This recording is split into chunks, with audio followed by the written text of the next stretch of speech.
गांव की शौचालय। किसी शहर में माया नाम की एक लड़की अपने माता पिता के साथ रहती थी। माया बहुत ही अच्छी पढ़ाई करती थी क्योंकि उसे डॉक्टर बनना था।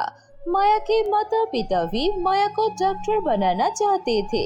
बहुत समय बीत जाते हैं और फिर माया डॉक्टर बन ही जाती है। माया अपने माता पिता के पास आकर बोलती है, पिताजी, माँ, आप दोनों खुश तो है ना? मैं अब आखिर में डॉक्टर बन ही चुकी हूँ। अब मेरा सपना पूरा हो चुका है। क्या मैं आप दोनों को खुश कर सकी हूँ?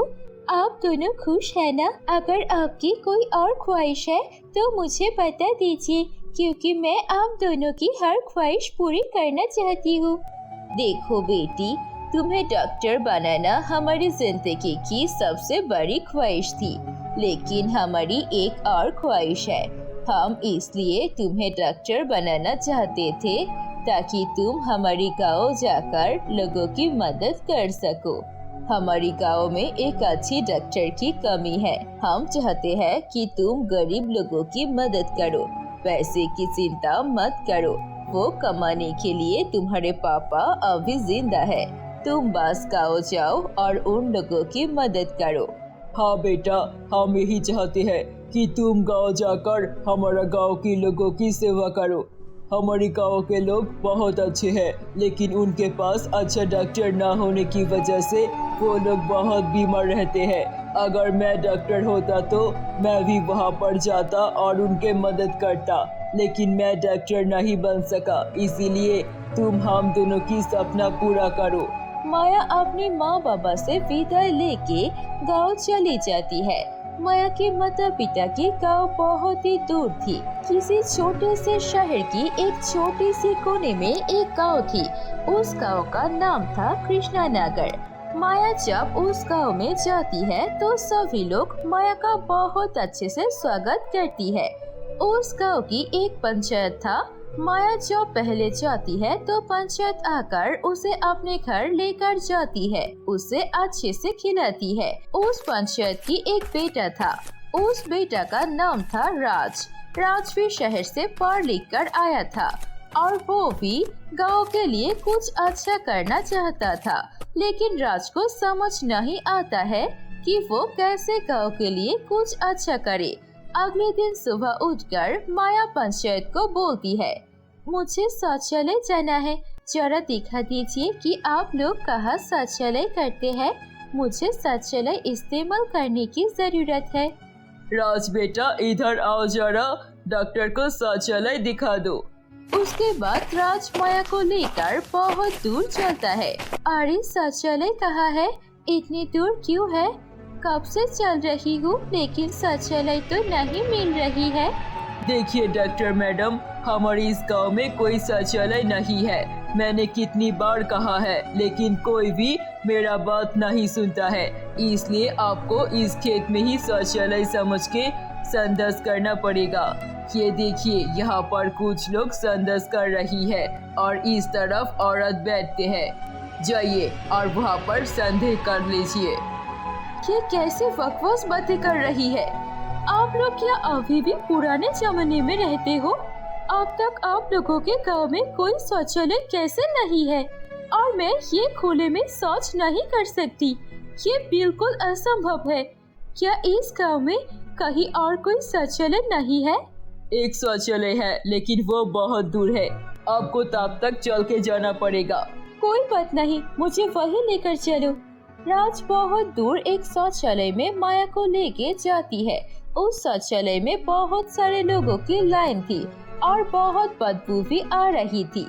इस शौचालय में से तो बहुत ही ज्यादा बदबू आ रही है और कितने सारे लोग भी हैं यहाँ पर। इस गांव में एक ही शौचालय है और कुछ नहीं है, और इस शौचालय में जाने में इतना भीड़ भी रहता है, और इस शौचालय में जाने के लिए पैसे लगता है। इसीलिए हम लोग शौचालय का इस्तेमाल नहीं करते हैं। हम सब आराम से खेत में ही संदेश करते हैं।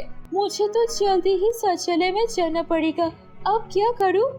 देखिए, हटिए हटिए, हमारी डॉक्टर मैडम को जल्दी से शौचालय में जाने दीजिए। उन्हें बहुत जोर की संदेश आई है, उन्हें आगे जाने दीजिए।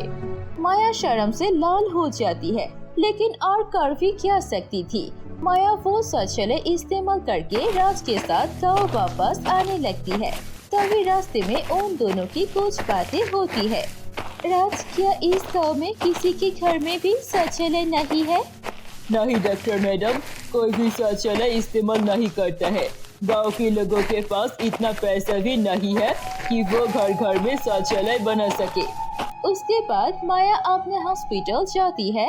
हॉस्पिटल जाने के बाद उसे कुछ बीमार मरीज मिलते हैं। वो सब मरीज एक ही समस्या लेकर आती है। डॉक्टर मैडम, हमारे पेट में बहुत तेज दर्द कर रहा है और मेरे घर में 2 बच्चे हैं। वो दोनों भी डायरिया से जूझ रही है।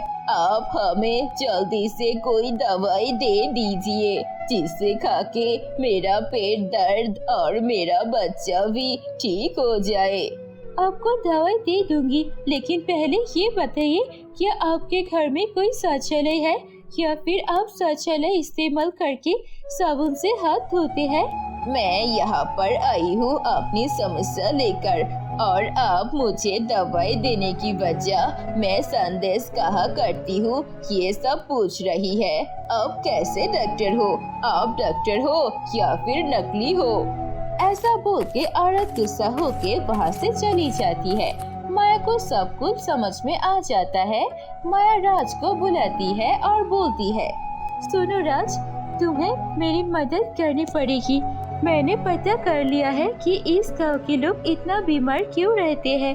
उनकी बीमारी की सबसे बड़ा कारण है कि ये लोग शौचालय का इस्तेमाल नहीं करते हैं और न ही शौचालय इस्तेमाल करने के बाद साबुन से अपना हाथ धोते हैं। मैं जाकर सरकारी ऑफिस में घर घर में शौचालय बनाने के लिए अर्जी डालेंगी और तुम्हारा काम होगा तुम और पंचायत साहब मिलके सारे गाँव वालों को शौचालय बनाने के लिए राजी करो और उन सबको बाजार में एक साथ करो। मैं आके उनसे बात करूंगी। उसके बाद राज अपने पिता को जाकर सब कुछ बता देती है और राज अपने पिता पंचायत साहब के साथ मिलकर गांव वालों के पास जाते हैं और उन्हें समझाने की कोशिश करते हैं। माया भी सरकारी दफ्तर में शौचालय बनाने के लिए अर्जी डाल देता है। सबको एक साथ बाजार में लाते हैं। देखिए गाँव वालों, आप सभी के लिए मैं अच्छा सोचती हूँ और मैंने सोच के देखा है कि आप सभी को एक ही तरह की बीमारी है और वो है पेट की बीमारी। और ये बीमारी होने की सबसे बड़ी कारण है आप लोग शौचालय का इस्तेमाल नहीं करते हैं और शौचालय इस्तेमाल करने के बाद अपने घर आकर अच्छे से हाथ नहीं धोते हैं। अगर आप ऐसा करना शुरू कर देंगी तो मैं आपको बता रही हूँ, आपकी बीमारी बहुत कम हो जाएगी।